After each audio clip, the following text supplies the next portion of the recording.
Saturday, the 10th of March 2012, and in the early hours of the morning, police in Dover visit a terrified young girl who's been kidnapped by her ex-boyfriend, Ahmad Otak. She reveals a dark taboo. Just hours earlier, Otak had brutally killed her sister and best friend. But there was an added sadistic twist. Otak had forced her to watch as he revelled in their murders. He stood up and licked the blood off the knife and he spat down her body. That is a mark of absolute disrespect. I just kept thinking, she's dead.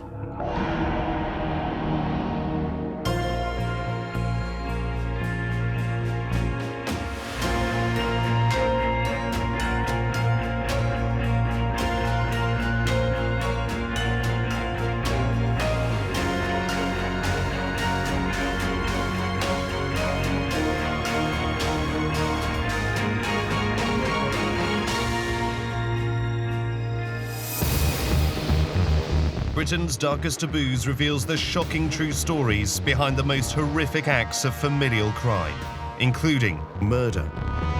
He stood up and licked the blood off the knife and he spat down her body. Torture. People call him an animal, but he's not an animal. An animal wouldn't do that to another animal. And abuse. I probably should have died, and I tell you what, I wish I had.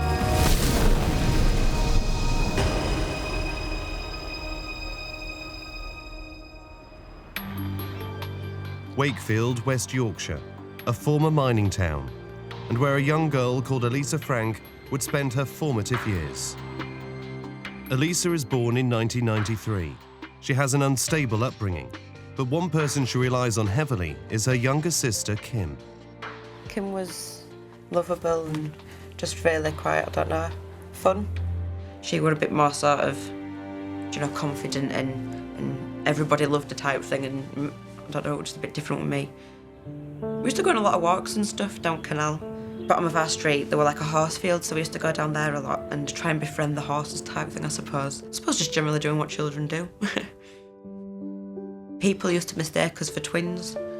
She was like my best friend, really, I suppose. Despite early difficulties at home, Kim and Elisa are doing well. At school, they meet another girl called Sam Sykes. I met Sammy when I was about 8 years old, and I can remember when I first met her sort of thing, then I thought, how come she wants to be friends with me? Because she was just, I don't know, just really nice and lovely. And I can remember just sort of thinking, she's like the prettiest girl in the class type thing. Samantha was always a very popular girl at school. From being very young, she made friends very, very easily. She was very bright at school, academically very gifted. She came over and I didn't really talk to her and stuff at first because at school I sort of suffered a little bit with being mute, and I think that were out of like social anxiety, so I didn't talk to anyone at all.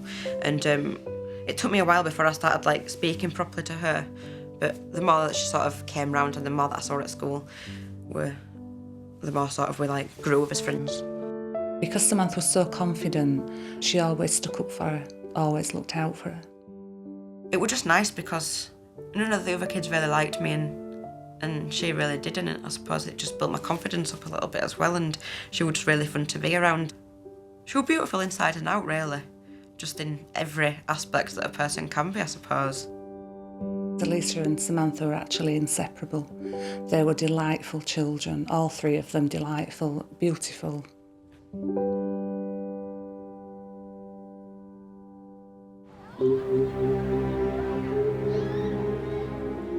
By the time she is 14, Elisa and her sister Kim begin to go off the rails. It's hard to sort of like pinpoint exactly what it was that was sort of like the problems and stuff, but we were a bit sort of like unruly. It were mainly just sort of hanging around with the wrong people, drinking, not going to school, not going home at night sometimes and staying out, and just sort of not complying to the rules that you should sort of when you're at that age. The police once phoned me to ask if I knew where she was, both her and Kimberly, and it was around 11:30 p.m. at night. And obviously I didn't know where they were, and Samantha was asleep in bed. That's when me and Kim became really quite close, and and starting out with the drinking and things like that.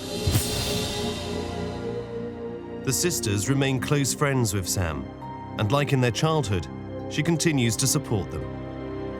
She looked out for both me and Kim. She'd known us both for a long time, and she always used to say, you can both do better for yourselves. You're not the sort of people that should just let your lives go down the drain drinking or any of that, because you've got potential. She was trying to help and sort out those problems. Unfortunately, when you're in your early teens, that's very difficult to do. When we started dating as teenagers, just sort of spiralled, and the things that I suppose normal teenagers do, we just took to the extreme. Psychologist Emma Kenny works with victims of familial crime. She's been looking into the relationship between Sam and the two sisters, Elisa and Kim.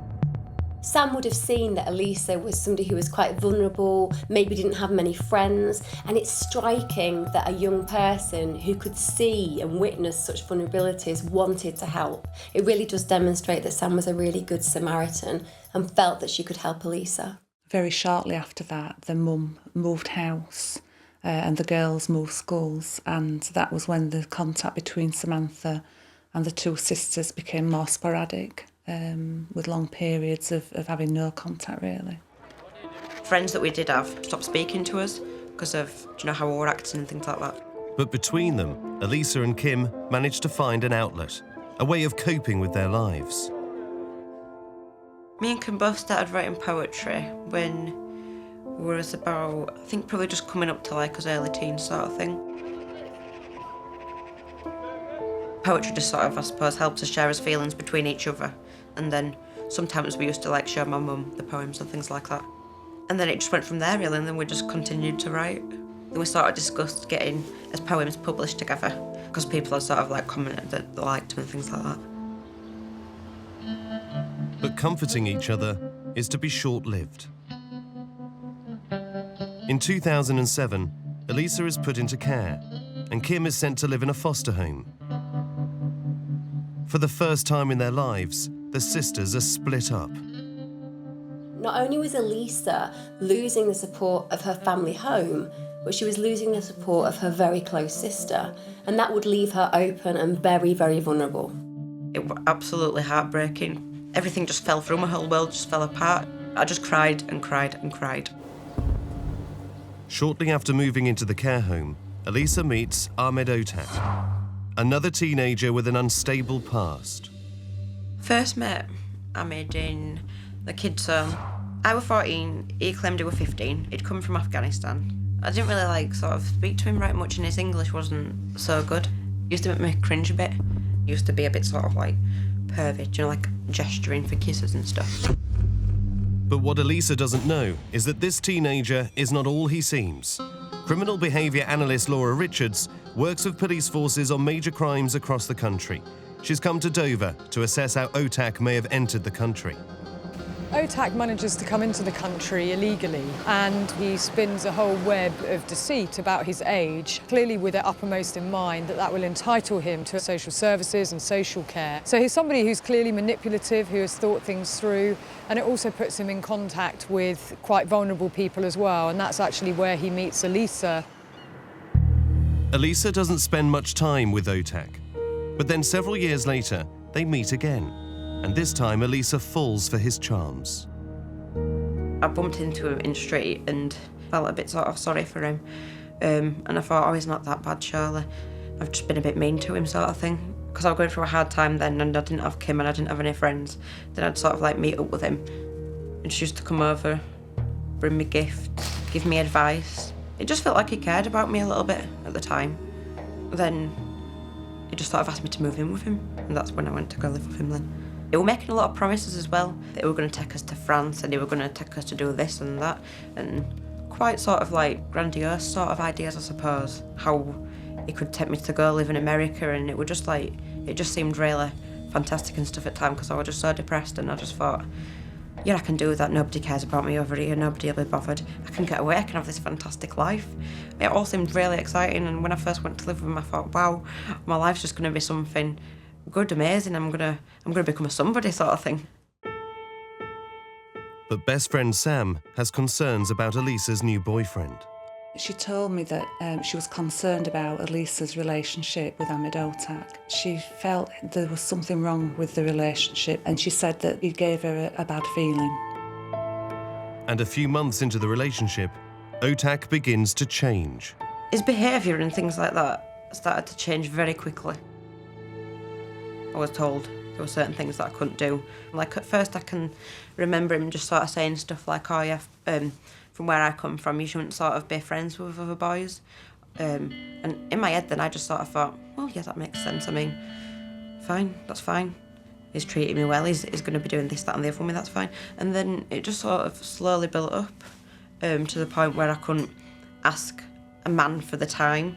Ahmad starts to systematically break down Elisa's sense of self. He starts to introduce a really clever side to his control. Arguing culture is really important because it gives reason to her as to why he's acting this way. She wants to believe that he loves her and cares for her and wants to give her a better life. And she also wants to please him. I wasn't allowed to go to the library, that was stopped. Certain programmes I couldn't watch on telly. Certain books I couldn't read. He used to tell me all the time that English girls are all sluts, they're all slags, they're dirty. I couldn't do anything without it maybe triggering him. So sort of like, if I needed a toilet and stuff like that, then I'd have to sort of like ask for his permission first. Or just like any little thing that I did. But what Elisa couldn't know was that this was just the start. There would be much worse to come. Ahmad Otak was a very controlling individual, and that he was wanting to influence everything she did. I firmly believe that he had the opinion that if I can't have Elisa Frank, then nobody can have Elisa Frank, and nobody will stop in my way.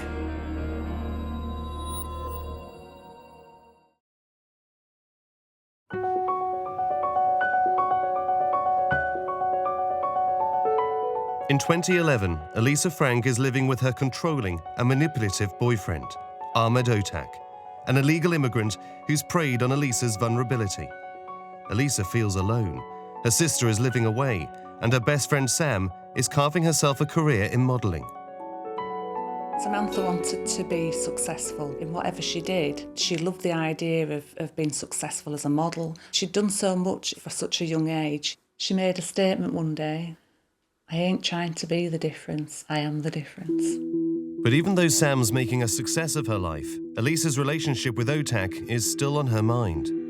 She felt there was something wrong with the relationship, and she said that he gave her a bad feeling.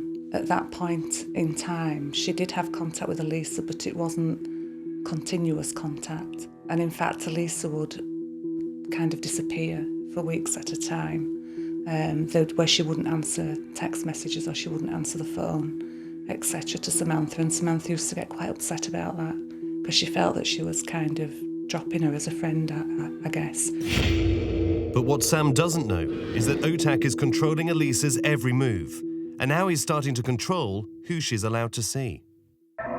Ahmad breaks down all of Elisa's support. He stops her seeing her friends and makes sure that he really isolates her. He wants to make it so that he owns Elisa and that whatever he says goes. He's a narcissist with an incredibly dangerous temperament and someone with a great deal of potential to do enormous harm. He used to come out with stuff like, oh, I'd love to just sort of like, just wipe out the whole of humanity type thing because he hates everybody apart from me. Otak is revealing his dark side. He used to like write a list sort of thing and like draw pictures of like stick figures which were the people that were on his kill list. It was just sort of a list that he used to threaten me with. He used to like threaten to kill like children and innocent people. He used to say, if you stay with me, trust me, it's sort of like good for you because you'll be saving lives. And now Otak would start to target the very people Elisa relies on. In fact, he'd threatened to petrol bomb her mum's house, and obviously I wasn't aware of all that information at the time. He used to say that he'd kill Kim, or he'd kill Sammy, or he'd kill my dad or my brother. I believe that Elisa stayed with him through fear, because he'd made threats to kill her family and threats to kill Samantha. It's quite a common aspect in cases that I worked on where perpetrators will use the things that matter the most to the victims. In the main, it tends to be loved ones, so children, mothers, best friends, dads, and they will make threats against those individuals, threats to harm, threats to kill. Bear in mind, the victim knows the perpetrator the best. They will understand whether it's credible or not, and it's all about controlling and manipulating and keeping that victim in situ.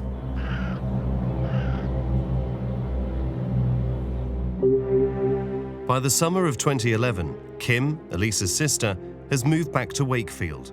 Otak's obsession with keeping Elisa away from those she loves becomes more intense. They used to tell me that I could throw acid in my face or it'd set my mother's house on fire. My only thoughts really at that point were that I hoped that it didn't hurt my family, and that if I were going to die, then I wanted him to promise first that he wasn't going to go and hurt my mum and my little sister. Ahmad suggests to Elisa that if she stays with him, she's basically protecting the people that she loves. And the one thing that we know about Elisa is that she feels closely connected to people like Sammy and Kimberly. So in a way, by ensuring her fear and by ensuring their safety through that fear, it means that he has absolute control over Elisa. September 2011. Otak takes his abuse to the next level, proving he's capable of terrifying violence. The first time things started sort of going seriously wrong was when he came back one day from work. I knew that he was angry with me because I could tell by how he wasn't speaking to me and stuff, like on the phone and stuff, because usually he'd phone me numerous times.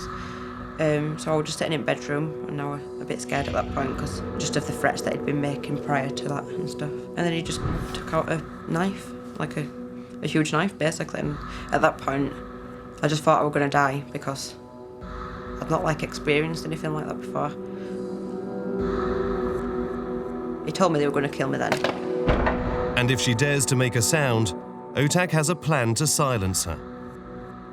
He got a sewing needle and told me they were going to set my mouth up if I screamed, and then decided that I was dirty, so he was definitely going to kill me. So then he hit me a few times.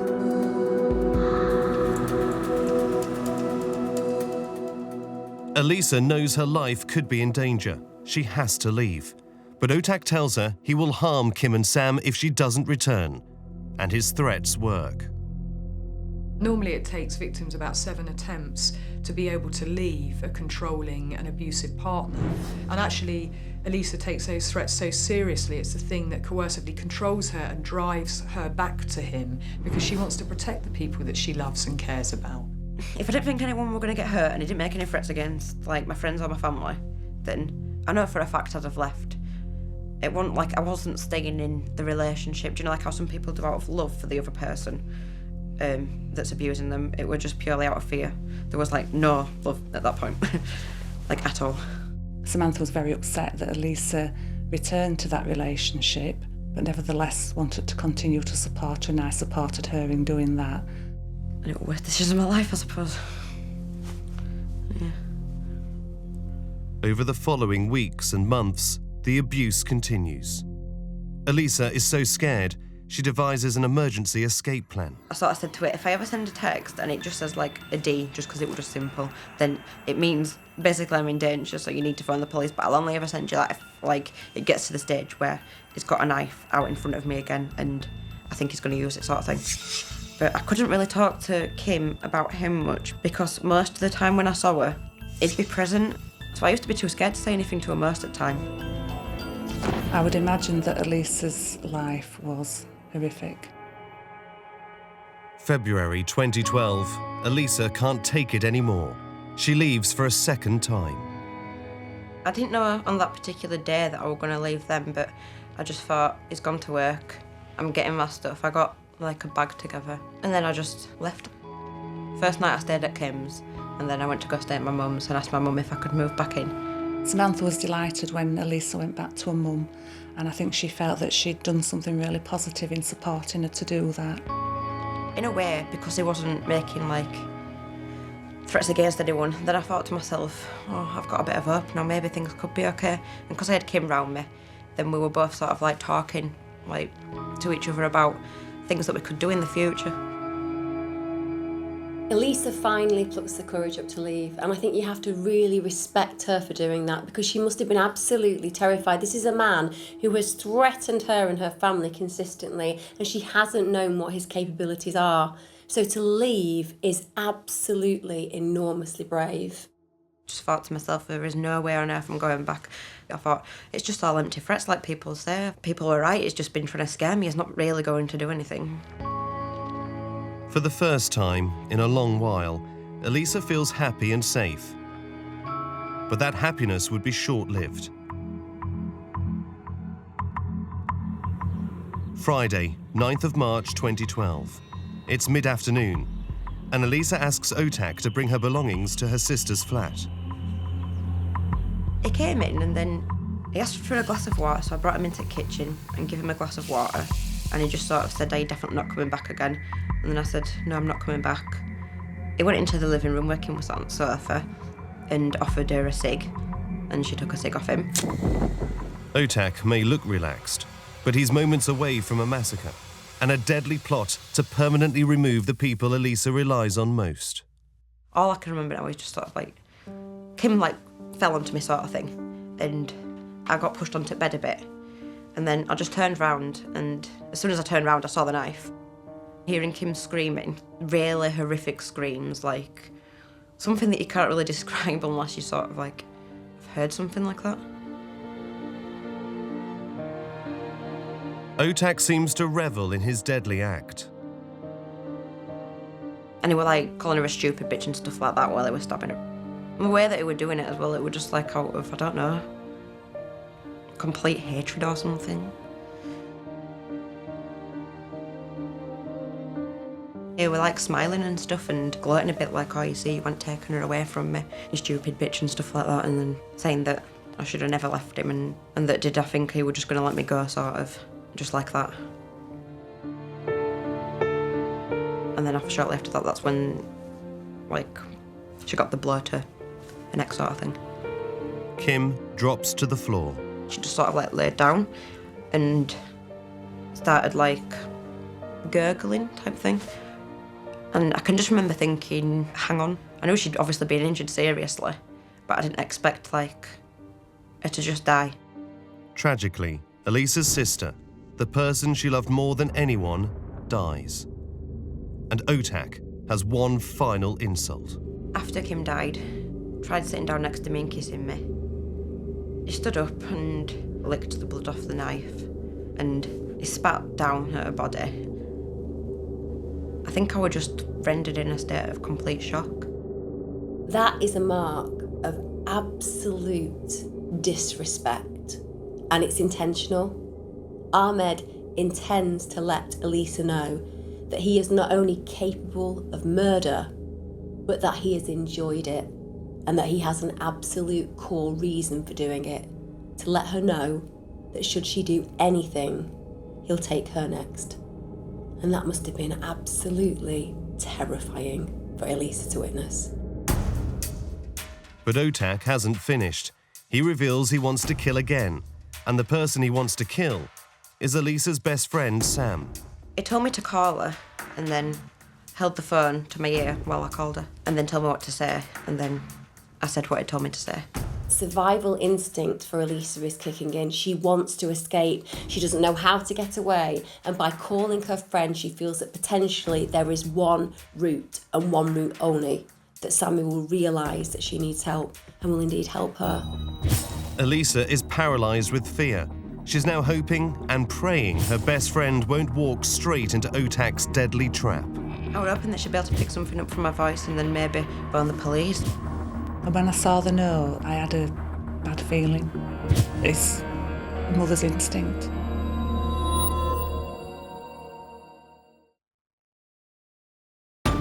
Friday, the 9th of March 2012. Elisa Frank has just been made to watch her ex-boyfriend stab her sister to death in cold blood. But his deadly act of revenge is far from over. Otak is destroying the people Elisa needs most in her life, and his next target is Elisa's best friend, Sam. Last time that I saw Samantha, she was sat on the sofa and she'd been working early in the morning. She'd come home and she was talking about Elisa. and saying she should have come to meet me yesterday, Mum, because I was going to do her a CV on my computer, and she hadn't turned up, and I was actually off work that day, and I went out and left her in the house, and she was fine. Elisa recalls being forced to contact her friend and ask her to come round. I was hoping that she'd be able to pick something up from my voice, and then maybe, I don't know, that she'd, phone the police, or because she knew about the situation. He told me not to dare try escape. So I went and cut some cable from like Kim's stereo, and then tied my ankles and my wrists, and then told me when she came to call her in. From day one, Sammy has been somebody who's protected her and cared for her and looked after her emotionally. She was a good Samaritan in her life, so it makes sense that in her moment of need, she wants to call upon a friend who's always known how to help her. And when I got home, there was a note in the kitchen which said, "Gone to see Elisa, back soon, with a kiss, Sammy." And when I saw the note, I had a bad feeling. And I can't really explain where that came from.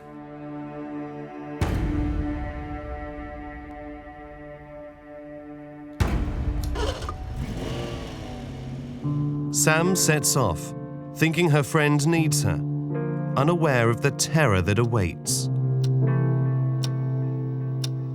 She would have kickboxed her and stuff, so I thought she might be able to do something, she might be able to disarm him.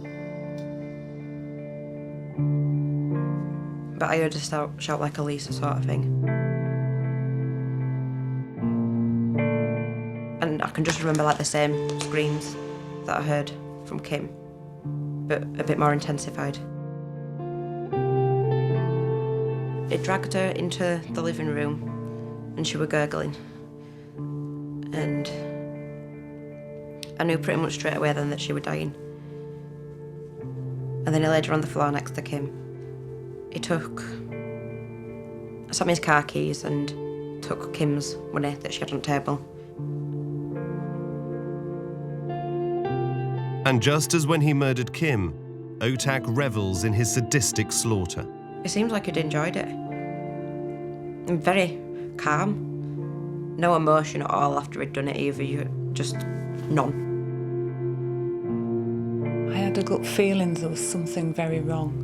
And all that I can actually say about that is that it's a mother's instinct.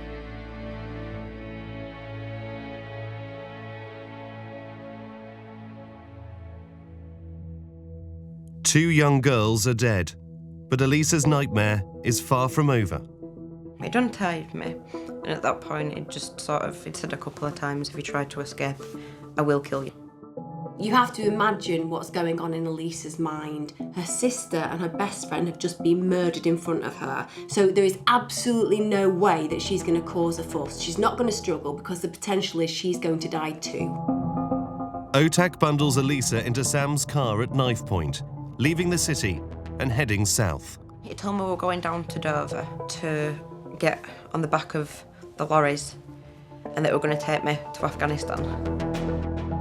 Meanwhile, Sam's mum is increasingly concerned. I tried to phone her and her phone was switched off, which was unusual because there was no reason for her to switch her phone off. So not long after 6 o'clock, I actually went to look for Samantha because I was becoming concerned. And throughout that evening, I actually went several times to Kimberly's flat. Julie repeatedly knocks on the door, but there's no answer. I couldn't understand where she'd gone. I went to see Elisa's mum, who didn't know where the girls were either. Samantha was missing for a number of hours through that night, and I just kept thinking, she's dead. And it's not something that you can actually explain to anybody. It was just as if part of me had gone. It was an horrendous experience. The anxiety, feeling sick, just not really knowing what to do with yourself. You know, it's a mother's worst nightmare. It was like torture. Meanwhile, Elisa is in the middle of her own terrifying nightmare. I started crying. I can remember him turning to me and saying, "Why are you crying? Everything's going to be fine," just completely delusional. I don't think he understood that he'd done anything wrong in any sense. He just seemed just plain out not bothered. He just sees people who are in the way as problems that need to be removed. And that's giving Elisa an incredibly clear message. Be good, or I'll kill you. And that's a powerful message to give anyone. Shortly before midnight, after a 6-hour journey, they arrive in Dover. We managed to find his way to the lorries. I can remember walking through the streets with him and there being nothing up and nobody around, just like the streets completely dead, really. Well, he's probably headed here to Dover to the lorry port because it's the point of exit. He sees that maybe he came in that way and therefore he's now trying to get out that very same way. Otak meets another immigrant and sees their chance to get across the channel. And Ahmad passed me a jumper with the knife. When he closed the doors, then that guy just sort of turned to me and said, why are you getting out of the country? You've got a passport. And I just told him what had happened. And then he just said, leave it to me. So I just stayed silent. And then he called Ahmad to let us off the lorry and they started speaking. The second Otak's back is turned, Elisa sees her chance and makes a break for it. When Ahmad turned to look at me sort of thing, as if to say, we're leaving this guy or whatever, then I just sort of shouted, stay the fuck away from me sort of thing. I just started running then. And I was like screaming and stuff. I was just completely petrified. Just running sort of as fast as I could really to get away from him. My heart was just completely racing because if he'd have caught me then that would have basically pretty much been the end of me.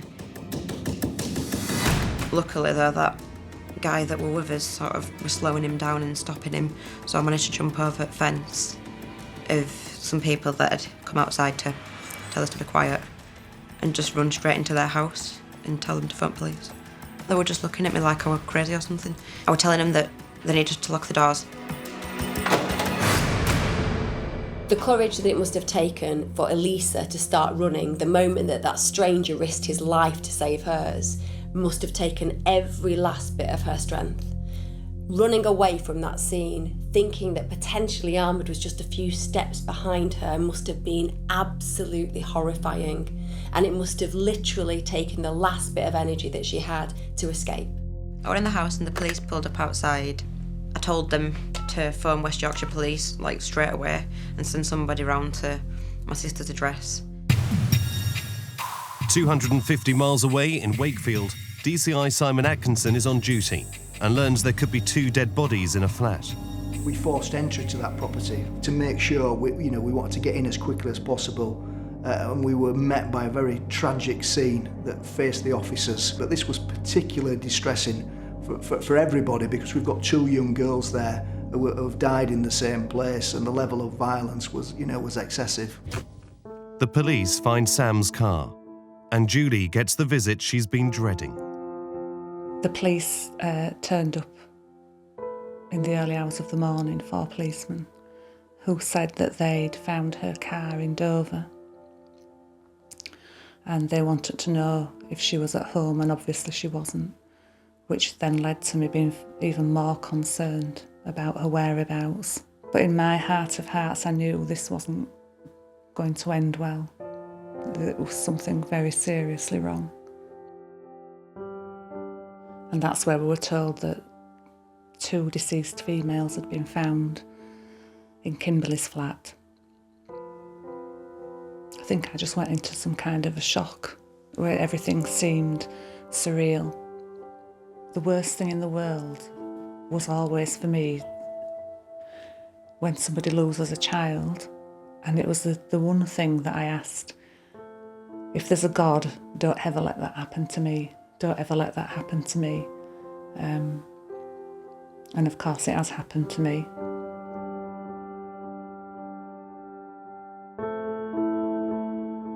Officers now have a double murder investigation on their hands.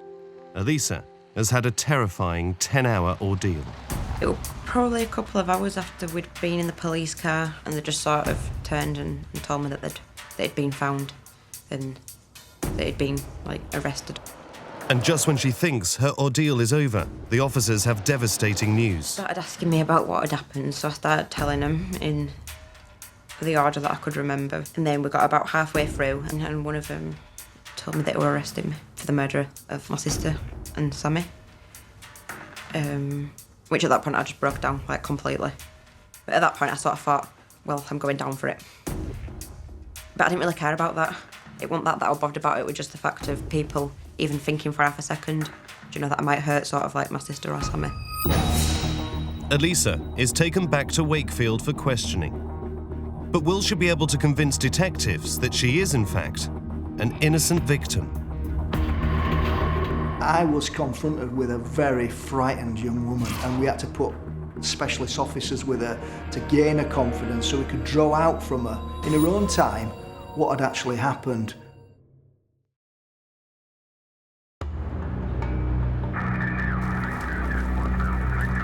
March 2012.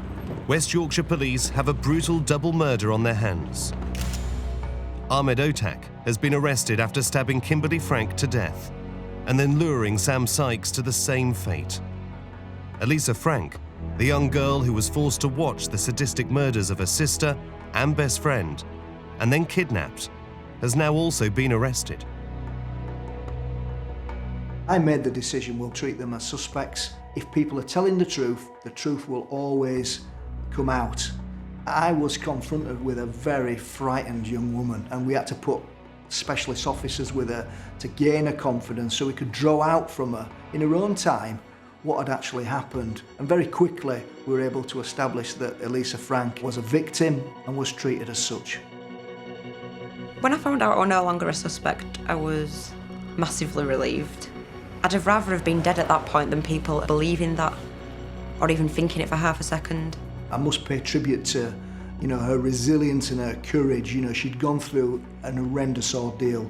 She'd seen her own sister being murdered and then a friend being murdered literally in front of her eyes, and she was vital and able to piecing together what had actually happened, and she proved to be an invaluable witness. Elisa is cooperative. Otak is anything but. He continues to spin his web of lies, insisting to officers he's under 21. When interviewing Otak, the police firmly suspected that he was much older than what he was letting on. So they employ a number of investigative techniques and other experts to assist them with that process. And so through teeth, through dentistry, and also through bones, they can actually establish his true age. You have to bear in mind that, of course, he's come from elsewhere. He's come from Afghanistan, so all the usual records that we would have as someone over here do not exist for him. So it is why they spend time, money and resource trying to establish exactly how old he is, because it makes a difference in terms of establishing criminal responsibility and putting him before the court. The search for the truth pays off. The evidence suggests Otak is at least 21 years of age.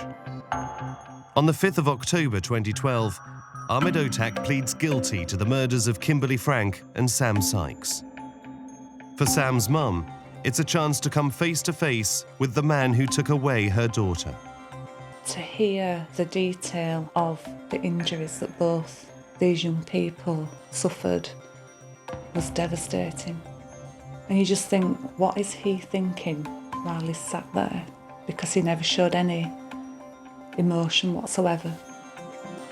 I pay tribute to both Elisa's family and Samantha Sykes' family, for how they conducted themselves. They were in a room with a man who had murdered their loved ones, and he didn't show any emotion whatsoever. Most of the time I'm angry towards him. I just don't let that anger sort of take hold of me, because it don't make a difference to get angry. 8 months after the brutal killings, Otak is sentenced to life in prison, with a minimum term of 33 years and 124 days. Finally, the families have justice, but they'll live with the repercussions of his sadistic actions for the rest of their lives. When he was sentenced, you have a kind of a feeling of euphoria, because you think, that's it, it's done. He's been sentenced, he's got a long sentence, but that soon goes. And so, within a couple of days, actually, I felt probably worse than I'd felt for a significant period of time, and I just fell to pieces. I'm still grieving for Samantha, as are many other people, and you learn to live with what's happened. I miss Kim more than anything, really. I just sort of block it out most of the time. I know for a fact that I'll never, ever be the same again, and I won't ever sort of have that bond with anybody, and I don't want to either. I would describe Ahmad Otak as an extremely dangerous offender. He's killed two young women, literally in cold blood, and I think he's capable, and I'm sure he would have been very capable of killing Elisa Frank, and I think that's reflected in the sentencing he got as well. I think he's a very dangerous individual that has shown no remorse whatsoever. The last memory of Samantha is of this very beautiful, bright young person who put others before herself. And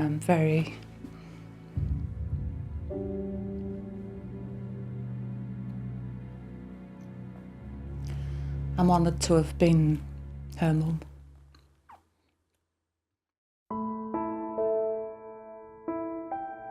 Despite the devastating loss, Julie's determined Sam's death will not be in vain and hopes to help others, just like Sam did. One of the real positive actions that we've taken as a family since Samantha's death is to establish the Samantha Sykes Foundation Trust, whose purpose is to work with not-for-profit organisations who support and help victims of child sexual exploitation or children and young people who are considered to be at risk of child sexual exploitation.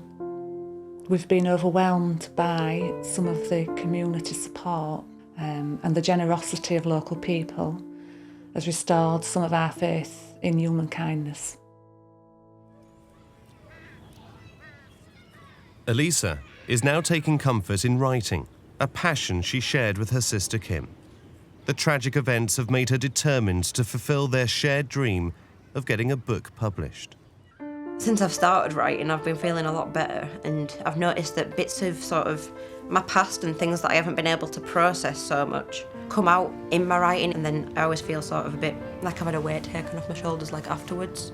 By continuing to write, by not allowing Ahmad to have stolen the one connection that she really has left with her sister, even though this is a tragedy, the truth is that she is no longer under his control, and he is someone who finally is paying the price that he deserves. And it's her that I write for, really. It's not like anyone else or myself. It's just the whole thing is just the beginning sort of it anyway. I'm starting to definitely get things together, and if she was around, she'd be proud of me for doing, and so I've tried to not let it damage me to the extent that it could. In respect of Elisa, she has an opportunity now that I hope she'll grasp and move forward with her life and do something wonderful. I know that she's interested in poetry and she wants to publish a book, and both Sammy and Kimberly will be looking down saying, "Go for it, girl, go for it."